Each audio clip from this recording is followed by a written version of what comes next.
आसिम में एक अनपढ़ व्यक्ति आए चाहे पढ़ा लिखा है, लेकिन उसको शुरू से अच्छा मानव कैसे बने ये सारे संस्कार दिए जाते हैं, सारी पढ़ाई। Yes. एक व्यक्ति को फंड मैनेजमेंट आता नहीं आता, लेकिन वो आरसी में उसको फंड मैनेजमेंट भी सिखाया जाता है। एक व्यक्ति को बोलना आता नहीं आता, लेकिन उसको बोलना सिखाया जाता है। एक व्यक्ति को कपड़े कैसे पहनने ये सिखाया जाता है।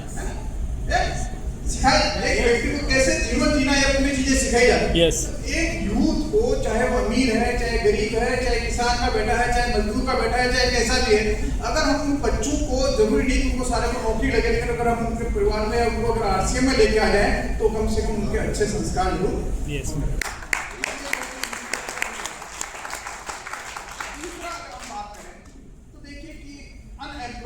सबसे ज्यादा जो बेरोजगारी है, अगर आप देखो गूगल पे जाके जब सर्च करेंगे, सबसे ज्यादा बेरोजगारी है भारत के अंदर।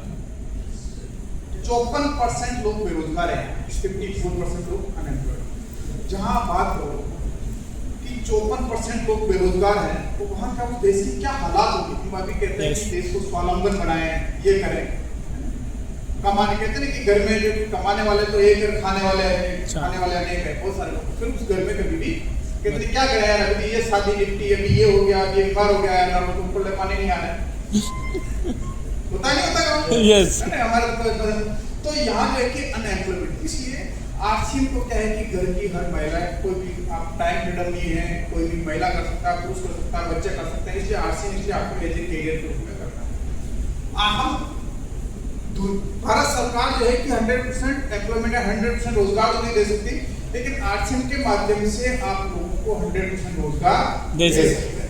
इसलिए आरसीएम को एज ए कैरियर के रूप में हम कर सकते हैं। आरसीएम को एक्स्ट्रा इनकम के लिए हम इसको कर सकते हैं। देन हम बात करते हैं कि उम्र वर्ग को, हमने कहा कि महिला सशक्तिकरण।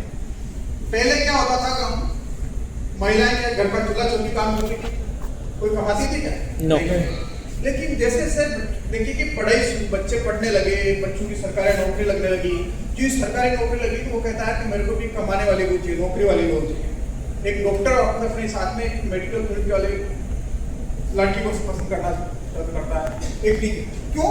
और ये देखिए कि क्यों महिलाएं कमाने लगी, क्योंकि जिस तरीके से महंगाई बढ़ रही है, उस महंगाई से हमारी आवश्यकता और हमारी जरूरतें पूरी नहीं हो रही। सिंपल सी बात है, हमारी जो आवश्यकताएं हैं वो ये पाना है कि हमारे पास समय नहीं, हमारे पास हम टाइम को मिलता, घर में बैठे बैठे बोर हो जाते हैं, इसलिए हम सिलाई करते हैं, घर पे बैठे बैठे बोर हो जाते हैं, इसलिए हम ट्यूशन पढ़ाते हैं, घर पे बैठे बैठे हम परेशान हो जाते हैं, इसलिए सिंगिंग सिखाते हैं, घर पे बैठे बैठे बोर हो जाते हैं, इसलिए हम डांस सिखाते हैं, या घर में बैठे बैठे बोर हो जाते हैं इसलिए हम पापड़ बनाते हैं या कुछ करते हैं। ऐसा नहीं था, क्योंकि हमारी जो वर्तमान आवश्यकताएं, उन वर्तमान आवश्यकताओं की पूर्ति नहीं होती, इसलिए हम कोई ना कोई हम साइड में एक्स्ट्रा महिलाएं काम करती है। यस या नो? है ना? चाहे ट्यूशन पढ़ाती हो, चाहे कसीदे का काम करती हो, चाहे सिलाई का काम करती हो, चाहे पापड़ अचार बनाने का काम करते हो, चाहे बच्चों को सिंगिंग सिखाती हो, बहुत सारे मेहंदी बनाना सिखाते हैं, बहुत सारे घर पे महिलाएं हैं ब्यूटी पार्लर का। ये सारी चीजें क्यों? क्योंकि हमारी आवश्यकताएं, जरूरतें हैं, जरूरतों की पूर्ति नहीं हो रही, हमारी आवश्यकता की पूर्ति नहीं हो रही, हम अच्छा सा इसलिए हम ये करते हैं। तो वुमन एम्पावरमेंट है कि आरसीएम को जो है कि आप करते हो, तो आपके पास जो भी आपके घर के टाइम के अलावा जो भी टाइम मिले, एक्स्ट्रा टाइम मिले, उस एक्स्ट्रा टाइम में आप आरसीएम कर सकते हैं। तो ये जो वुमन वर्क फोर्स के लिए, और देखिए और महिलाओं को जो है कि घर से बाहर जाने की चैलेंज रहता है, तो आप जो है कि अभी जो डिजिटल आया गया है, तो आरसीएम को आप यानी कि घर बैठे बैठे घर से आप वर्क फ्रॉम होम यानी कि आप घर से भी कर सकते हैं, और बाकी के बिजनेस में आप अपनी फैमिली को इन्वॉल्व नहीं कर सकते, लेकिन आरसीएम में आप अपनी फैमिली के साथ में फैमिली को अलग इन्वॉल्व करके कर सकते हैं। बाकी के बिजनेस में तो आप फैमिली को इन्वॉल्व करेंगे तो हो सकता है कि बढ़े या घटे, बढ़े या नहीं बढ़े, लेकिन आरसीएम में अगर आप अपने फैमिली को इन्वॉल्व करेंगे तो आपका बिजनेस दिन दुना और रात चौगुना आपकी प्रगति करेगा। ये कहा आप यानी कि आरसीएम को एज ए फैमिली के रूप में भी कर सकते हैं, और आपके पास जैसे जैसे आप आरसीएम करेंगे तो आपके पास एक्स्ट्रा अर्निंग भी आती रहेगी। Yes no? जो हमारे पास महीने के खर्चे के लिए, चूड़े लेने के लिए, बिंदिया लेने के लिए, कुछ साड़ियाँ लेने के लिए, सड़ा लेने के लिए, जो है कि हमारे महीने पति से हम जो एक्स्ट्रा पैसा मांगते हैं, वो धीरे धीरे अगर आप उसको करते हो तो महीने, 2 महीने, 3 महीने बाद, 5 साल, 6 महीने बाद में आपका जो है कि अपनी जरूरतों को पूरा करने के आपको किसी से पैसा मांगने की जरूरत नहीं होती, यानी कि उम्र पर मांगने के लिए भी आप ये कर। इसलिए आरसीएम को आप एज ए कैरियर के रूप में इसको अपने कर सकते हैं। आप देखिए कि 2015-16 लेकिन मैं डाटा दिखाता हूँ कि एक बात करता हूँ मैं अधिकांश से कि डायरेक्ट सेलिंग की जब शुरुआत हुई तो भारत में 1990 में शुरुआत हुई, लेकिन विधिवत रूप से 1995 में शुरुआत हुई। 1995 से लेकर 2014-15 तक इस इंडस्ट्री का टर्नओवर हुआ था 8,000 करोड़। कितना हुआ था? 8,000। और 14-15 में इस इंडस्ट्री का टर्नओवर हुआ 18,000 करोड़। यानी कि जो टर्नओवर 20 साल लगे जिस टर्नओवर को होने में 8,000 करोड़ के टर्नओवर को लगभग 6,000 का टर्नओवर होने में सिर्फ कितना, यानी कि डबल से ज्यादा होने में सिर्फ 5 साल लगे। 8 का 18,000, यानी कि 10,000 करोड़ का टर्नओवर अगले 5 साल में बढ़ गया, 5 साल में बढ़ गया।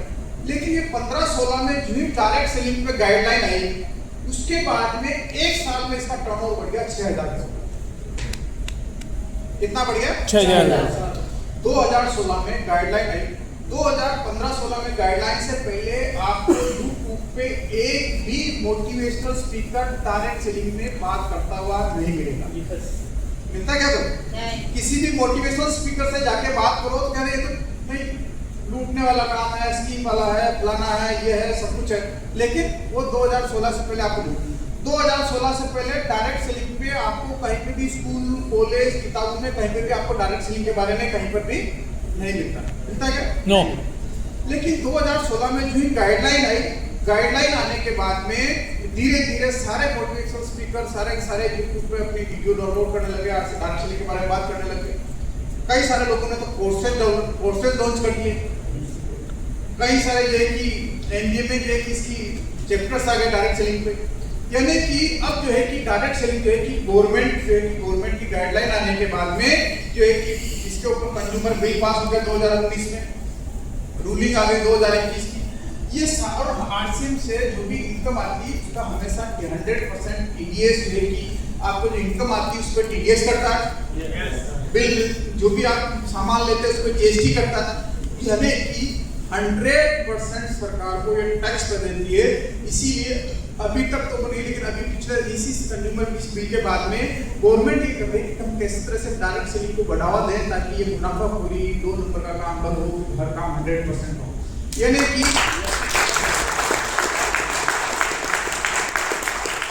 सरकार अभी तक नहीं, लेकिन सरकार अब डायरेक्ट सेलिंग को बढ़ाने पे काम कर रही है।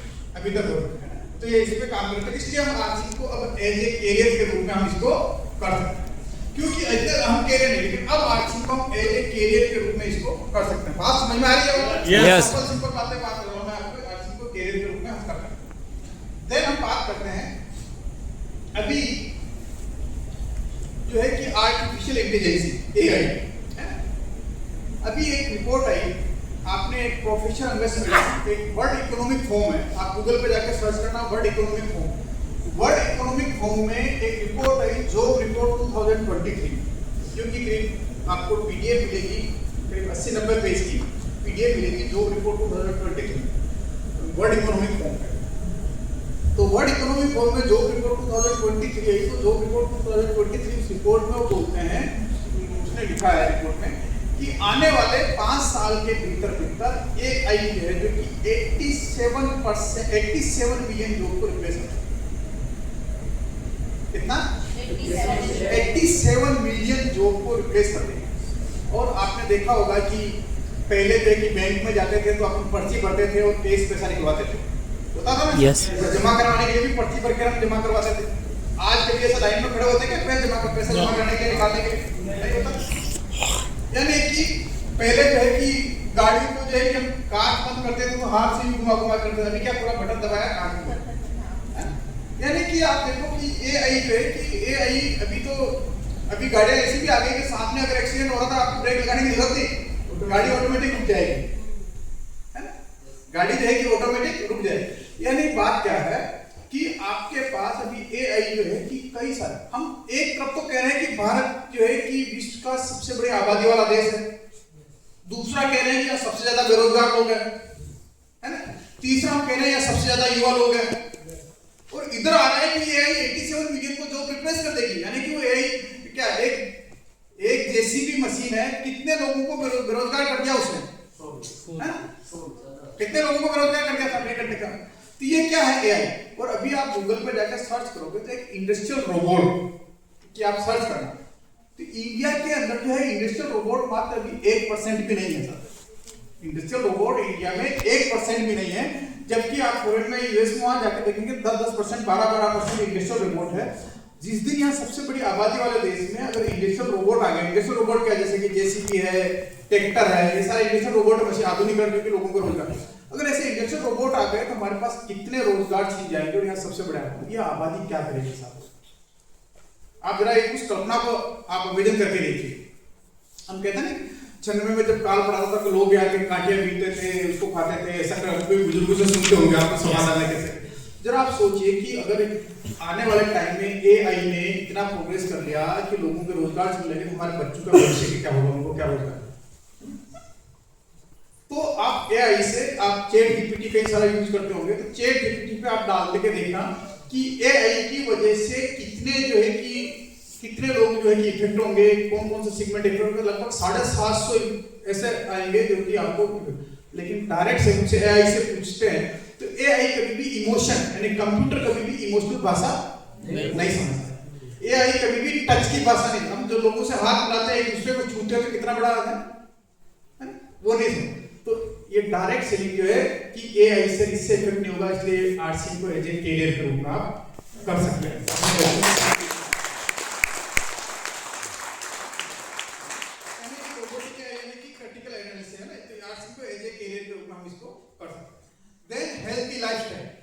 कोविड से पहले अभी एक वर्ल्ड इकोनॉमिक फोरम में एक और रिपोर्ट आई, वो कहते हैं कि कोविड के बाद में लोगों में आपस में विश्वास घटा है। कोविड के से पहले जो लोग आपस में मिलते जुलते थे, 2 साल 3 साल जब वो कोविड में रहे, एक लोगों से दूरियां बनाई, डिजिटल जूम मीटिंग लेने लगे, वीडियो कॉल करने लगे, उसके बाद में लोग जो है कि आपस में लोगों का विश्वास घटा है साहब। लोग आपस में एक दूसरे से मिलने में उतना इंटरेस्ट नहीं लेते जितना पहला कोविड से पहले लेते थे। देखता होगा आपने, महसूस किया इस बात है ना। तो वो एक बोलते हैं कि कोविड के बाद में ये है, लेकिन हर व्यक्ति जो है कि एक ये समझता है कि इम्यूनिटी को लेके जागरूक हुआ, चाहे कैसा भी आदमी हो। गाँव में भी आप देखोगे तो जो कोविड के बाद में यार कि गर्म पानी पीना है, गुनगुना पानी पीना, कम से कम इतना तो सीखे होगा कि नहीं लोहे का जो ये जो है हमारे को ये पीना है, तुलसी जो है कि तुलसी ड्रॉप लेके तुलसी का हमारे को ये खाना है, काढ़ा बनाना के पीना है, ये समझे नहीं समझा आपने। तो ये सारी चीजें क्या है कि कोविड के बाद में लोग जो है कि अपने इम्यून सिस्टम को लेके इसके बारे में जागरूक हुए। तो आरसीएम के हेल्थी लाइफस्टाइल के बारे में जो जागरूक हुए, तो आरसीएम के जो प्रोडक्ट, हर आदमी जो है कि ओरिजिनल प्रोडक्ट बनाना शुरू किया, लेकिन आरसीएम में जो प्रोडक्ट है, आरसीएम में प्रोडक्ट क्या है, ओरिजिनल प्रोडक्ट है। आप भी एक आंकड़ा देखेंगे, भारत के अंदर जितना दूध की खपत है उसका सिर्फ 58% ही उत्पादन बाकी का तो नकली बनता था। इसीलिए आपने होली दिवाली पे जब त्योहारों के ऊपर मावा के लिए अधिकांश नकली मिलता था। अभी तो आपने पढ़ा होगा कि जीरा भी नकली आ रहा है। चाहो तो आ रहा है, लेकिन अभी जीरे की भी जैसे कि रिपोर्ट आ रही है कि जीरा भी जैसे नकली आ रहा है। तो ऐसे क्या है, आरसीएम के प्रोडक्ट जो है, क्योंकि किसी भी आरसीएम के प्रोडक्ट क्या है, माउथ पब्लिसिटी वाला प्रोडक्ट है। हम आदमी प्रोडक्ट को देख के नहीं लेता आपसे, आपको देख के प्रोडक्ट लेता आपसे। सही है गलत है? प्रोडक्ट उसको बाद में पहले समझ में आ जाएगा, लेकिन पहले वो किसका देखता है, आपका चेहरा देख के लेता है। तो आरसीएम के जो प्रोडक्ट है बिल्कुल ओरिजिनल प्रोडक्ट है, यानी कि और आरसीएम जो है कि इलनेस से वेलनेस की तरफ जाता है। ऐसा नहीं कि बीमार है। हम क्या कहते हैं यार कि तुम इनको खाते रहोगे तुम बीमार नहीं होगे। हम क्या बोलते हैं कि आरसीएम का प्रोडक्ट जिस घर में जाते हैं उसमें उस घर में से 7-6 महीने बाद उस घर से बीमारियां निकलने लग जाती है। यस, यही बोलते हैं। हमारा जो आरसीएम का प्रोडक्ट है इलनेस से वेलनेस की तरफ है। और कई सारे जो प्रोडक्ट है वीगन प्रोडक्ट हमारे पास, जैसे कि दूध के रेट के वीगन प्रोडक्ट